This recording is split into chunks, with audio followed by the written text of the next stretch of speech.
Let's talk about profit, or in your case, the complete lack thereof, famously. See, this is Henry's version of being nice to me. So let's just establish this once and for all. Can Amazon make money? Well, yes, and in fact we have in the past, and you have to understand, there are many ways of thinking about this, but the reality is that Amazon is a collection of several businesses and initiatives. And we have some very significant, very profitable, more established businesses that are free cash flow generating very significantly. And then fortunately, the way I think about it, we have lots of opportunities to invest in new initiatives, and we take advantage of those opportunities. So it's kind of like we built this lemonade stand, 20 years ago. The lemonade stand has become very profitable over time. But we also decided to use our skills and the assets that we've acquired over time to open a hamburger stand and a hot dog stand and so on and so on. So we're investing in new initiatives. And this is certainly what your investors who've been with you for a long time fervently believe. And you ask them, like, why doesn't it bother you the way it bothers some people that the company's not profitable and has an infinite PE and all Look, this stuff? Warren Buffett has this great quote. He says, you can hold a rock concert, and that's okay. And you can hold a ballet, and that's okay. Just don't hold a rock concert and advertise it as a ballet.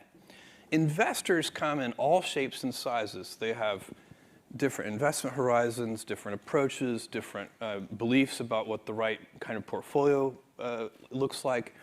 And so it's not one, people use Wall Street as a shorthand, but there isn't one type of investor. They come in all shapes and sizes. And you have to be super clear about what kind of company you're trying to build, what your approach is. We laid that out in our 1997 annual shareholder letter. We said we were going to take big bets. We said they were going to fail. We said some of them hopefully were going to work. We said we were going to invest for the long term, that we were going to try to take advantage of market opportunities as they arose. And there's a certain kind of investor who is aligned with that approach. And so, again, you can hold the ballet or the rock concert, and both can work. Just be clear about which one you are, and then people can self-select. And so lots of CEOs, I'm sure, would like to learn from you, how is it that I can not be at all profitable and still have an incredibly high stock price by some measures? What is your advice? Is it spend many years explaining we're never going to earn a penny because we're going to be reinvesting it? I would say, it's very difficult for a publicly traded company to switch. So if you've been holding a rock concert and then you want to have a ballet, that transition is going to be difficult. But if you've done it from the very beginning, and then I think it's not that difficult to do. Look, we would all love all of our numbers to be smooth lines up and to the right, and that would be terrific. But that's not how it works. Those numbers are output measures. And I guess you could try to manage your quarterly earnings very precisely, but I think personally that would be a mistake. Most of the work that we put into any particular quarter happened years ago. So it's not, there aren't that many knobs you can turn during a quarter. I mean, you can, but they're like eating your seed corn if you turn those knobs. You don't want to do that. And so people, I think if you focus on the controllable inputs to your business instead of the outputs, in the long term, you get better results. So the Benjamin Graham quote here is that in the short term, the stock market is a voting machine. In the long term, it's a weighing machine. And I think people are well advised to build a company that wants to be weighed and not voted upon. And that means having good return on invested capital and having lots of free cash flow.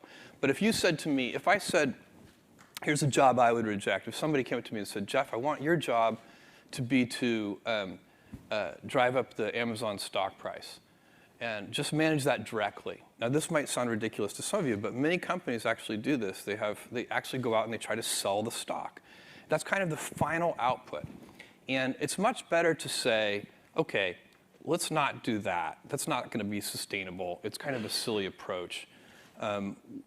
What are the inputs to a higher stock price? And you say, okay, well, free cash flow and return on invested capital are inputs to a higher stock price. Okay, so let's keep working backwards. What are the inputs to free cash flow? And you keep working backwards until you get to something that's controllable. And a controllable input for free cash flow would be something like lower cost structure. And then you back up from there and you say, okay, well, if we can improve our picking efficiency in our fulfillment centers and reduce defects. Defects are very, very costly. It's probably, reducing defects at the root is one of the best ways to lower cost structure. And so then that starts to be a job you would accept. You would say, if you're a reasonable person, you would say, I have no idea how to drive up the stock price. I can't manage that directly. It's not a controllable input. But I can make your picking algorithms more efficient. And that will reduce cost structure, and then follow that chain all along the way. That's what you do in all of these businesses. You want customer obsession.